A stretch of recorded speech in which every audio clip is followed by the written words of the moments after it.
Hello, learners. Myself Zintu Thakuria. I'm a faculty of history at Pragjyotispur University, Guwahati, Assam. I welcome all to the Unit 2 of Module 15 of your MOOC on Heritage Tourism. The module is titled as Legal and Institutional Frameworks, and the present unit is on the Protection Acts and Guidelines. In the earlier unit, we examined the institutional roles of the Archaeological Survey of India and the UNESCO in the conservation of cultural and natural heritage. We discussed how these institutions functions, what their mandates are, and how they shape heritage discourse in India and globally. In the present unit, we move a step deeper. We focus not on institutions alone, but on the legal, regulatory, and policy frameworks that actually make heritage protection possible in practice. Heritage tourism does not function in isolation. It is governed, regulated, and constantly negotiated through laws, statutory provisions, judicial interpretations, international conventions, and detailed conservation guidelines. Every heritage monument that you visit, every protected landscape that you experience, and every historic city that you walk through is shaped by these legal and policy frameworks. They determine how heritage can be assessed, how it can be used, and equally importantly, how it must be protected from damage, misuse, and overexploitation. Understanding heritage protection laws is therefore essential for students of history, archaeology, tourism studies, cultural management, architecture, urban planning, and public policy. These laws do not merely restrict tourism. Instead, they provide the ethical and structural foundation upon which sustainable heritage tourism can exist. Without legal protection, tourism becomes extractive. With strong protection, tourism becomes educative, responsible, and culturally meaningful. Dear learners, this unit adopts what may be described as a protection first approach. It urges that tourism must follow protection, not precede it. Heritage exists first as cultural memory and collective inheritance. Tourism enters only later as a regulated use of that inheritance. With this perspective in mind, we will now examine the evolution of heritage protection in India, beginning with statutory law under the Archaeological Survey of India. Dear learners, as you know, the legal protection of heritage in India has a long history that predates independence. During the colonial period, the British administration enacted the Ancient Monuments Preservation Act of 1904. This was the first systematic attempt to legally safeguard monuments and archaeological remains in the subcontinent. However, the scope of this act was limited. Protection was selective and largely aligned with colonial archaeological interests rather than with indigenous cultural priorities or public engagement. After independence, India fundamentally redefined its approach to heritage protection. This shift found its most significant expression in the Ancient Monuments and Archaeological Sites and Remains Act of 1958, commonly known as the AMSAR Act. This legislation remains the cornerstone of heritage protection in India today. It represents a transition from colonial control to post colonial stewardship and national custodianship. The Amsar Act empowered the central government to declare monuments, archaeological sites, and remains as being of national importance. Once declared, these sites came under statutory protection. The Act prohibited their destruction, defacement, alteration, or misuse. It regulated archaeological excavations and research activities, and it enabled the government to acquire land surrounding monuments to ensure their long term preservation. At present, more than 3,600 monuments and archaeological sites across India are protected under this act.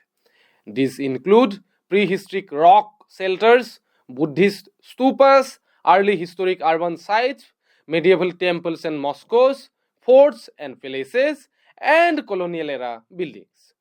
The diversity of protected sites reflects the civilizational depth of India's heritage.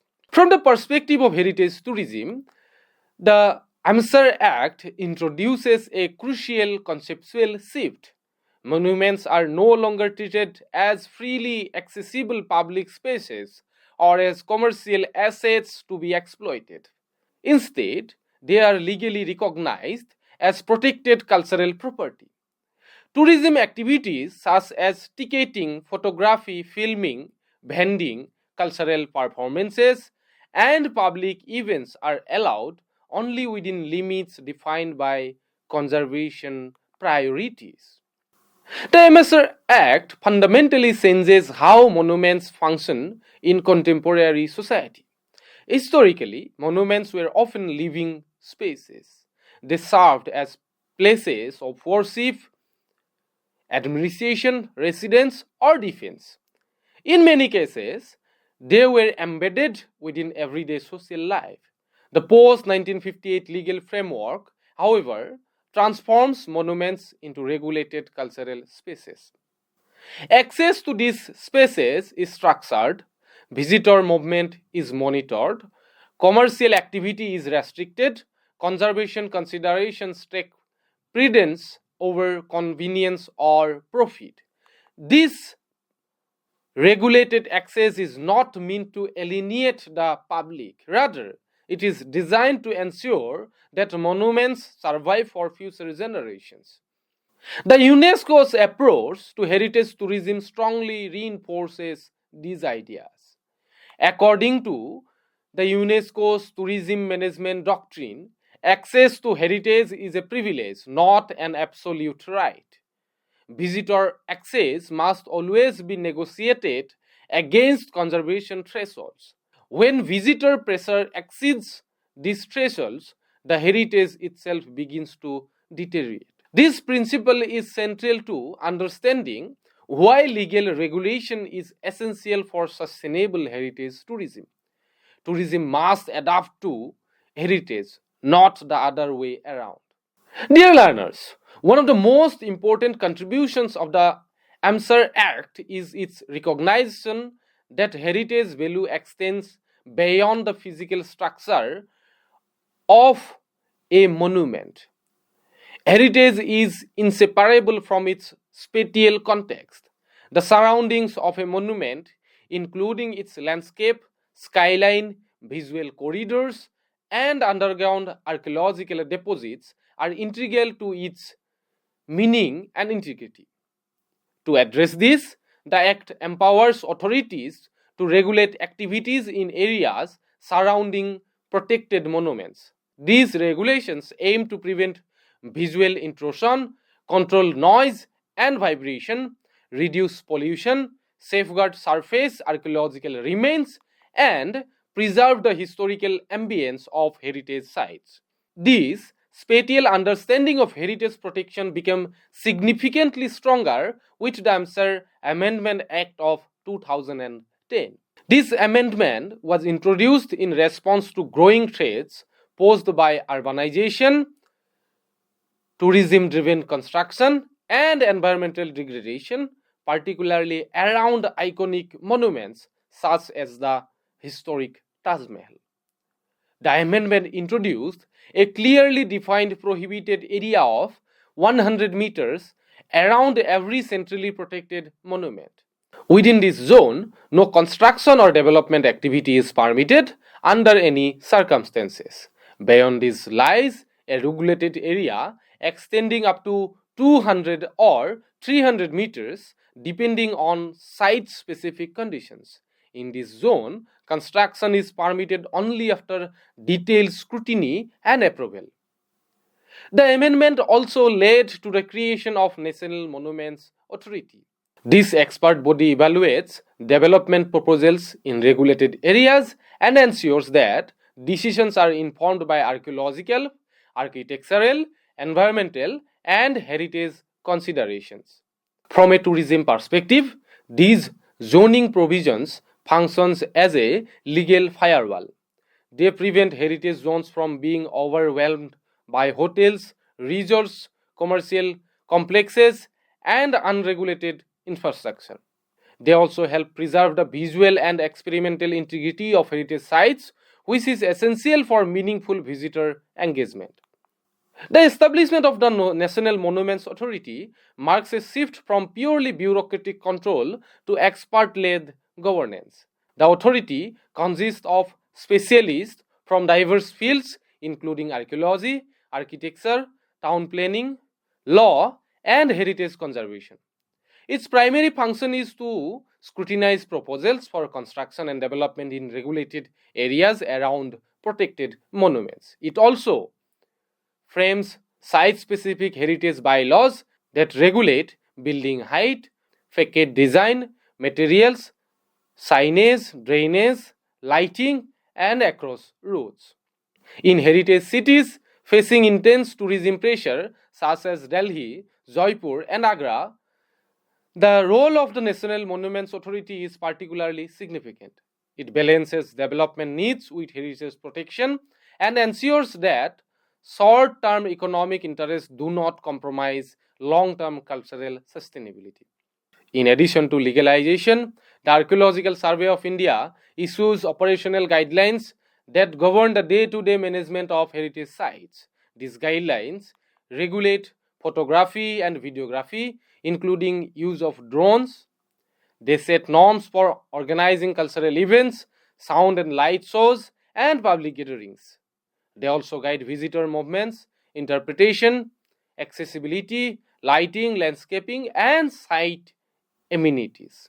These guidelines reflect a deep broader shift in conservation philosophy. Instead of focusing solely on restoration after damage occurs, contemporary heritage management emphasizes preventive conservation. Tourism is managed protectively to minimize wear and tear, crowd pressure, and environmental stress. This approach recognizes that tourism, if left unregulated, can become one of the most significant threats to heritage. Dear learners, let us now discuss some legal frameworks under the UNESCO.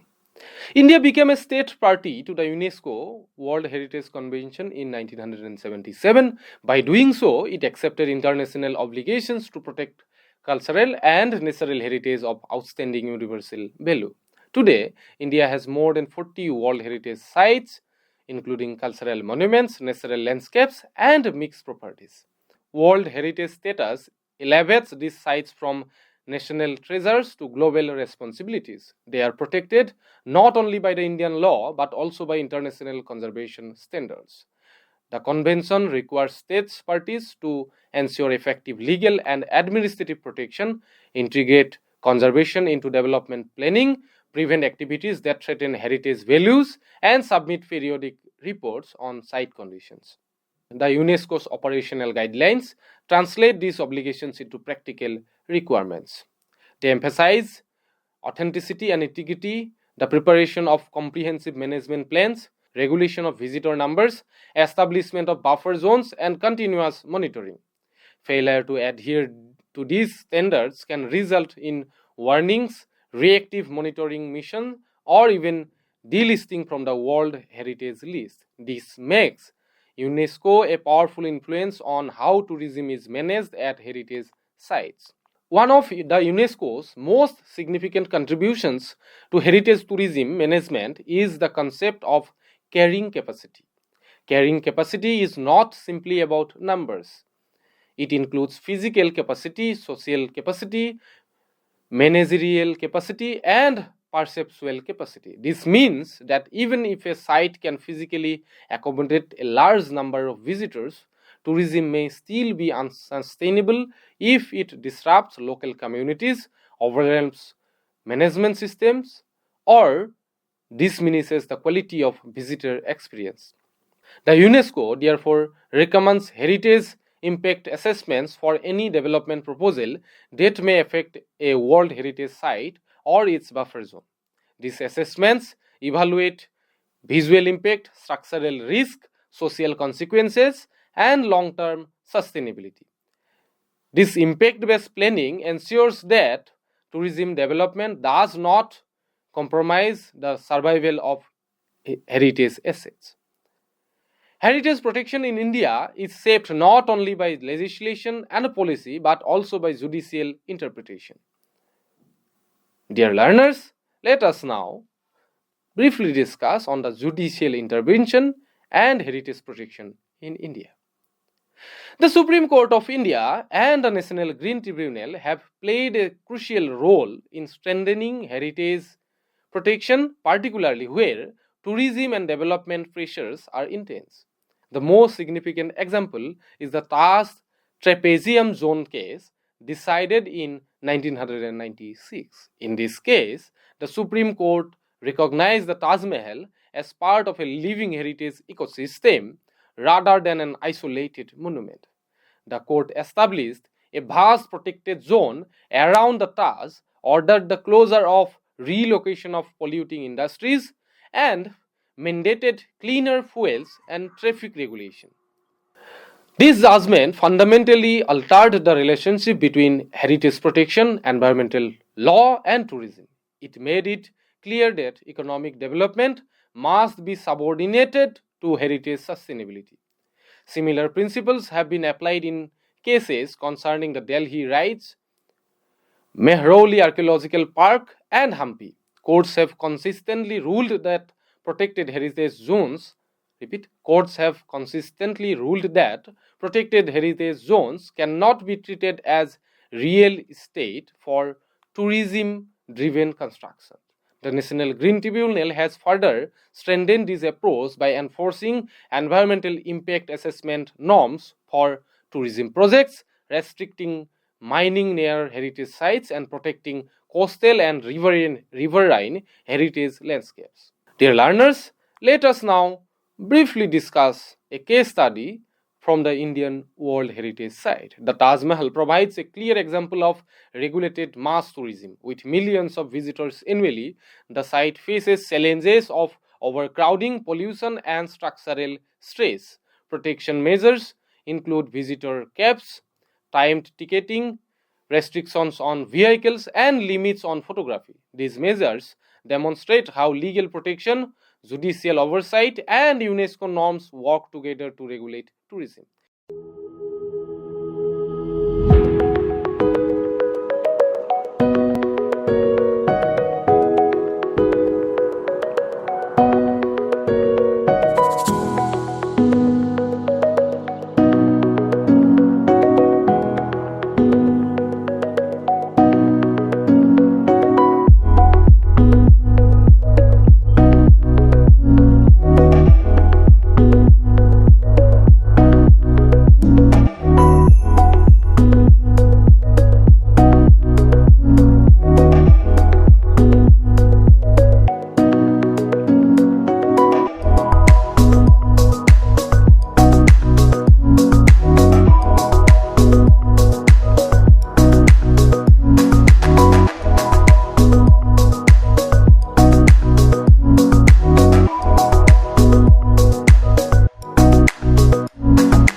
Hampi illustrate the consequences of unregulated tourism in the early 2000s.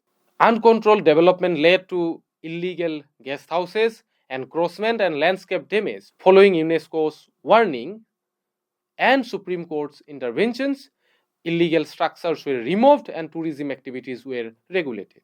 This case highlights the importance of enforcement.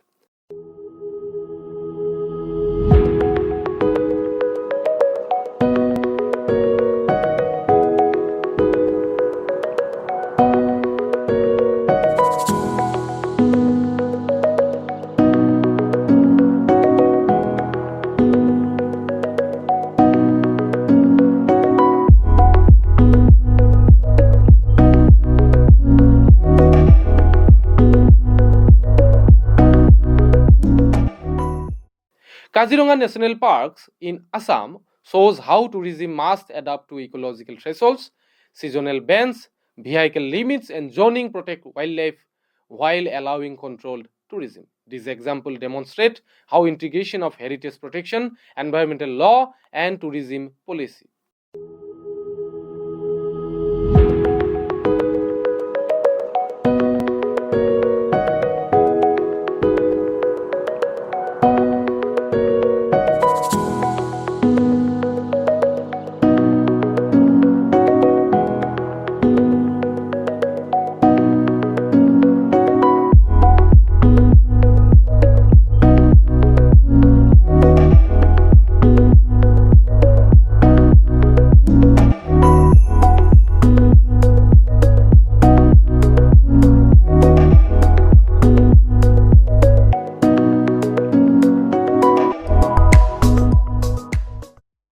Dear learners, heritage protection in India extends beyond monuments to include movable heritage and intangible cultural traditions. The Antiquities and Art Treasures Act of 1972 regulates the trade, export, and possession of antiquities. It prevents looting and illicit trafficking and ensures ethical museum practices. UNESCO places strong emphasis on intangible heritage such as rituals, festivals, crafts, and oral traditions.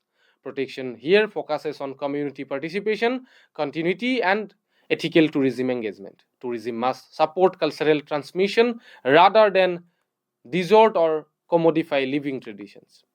Dear learners, heritage protection in India operates through a layered governance system. Statutory laws provide legal authority, expert bodies interpret and enforce norms, courts strengthen protection through judicial intervention, international convention elevate standards, guidelines translate principles into daily practice. Tourism, when aligned with this system, becomes a tool for education, cultural continuity, and sustainable development.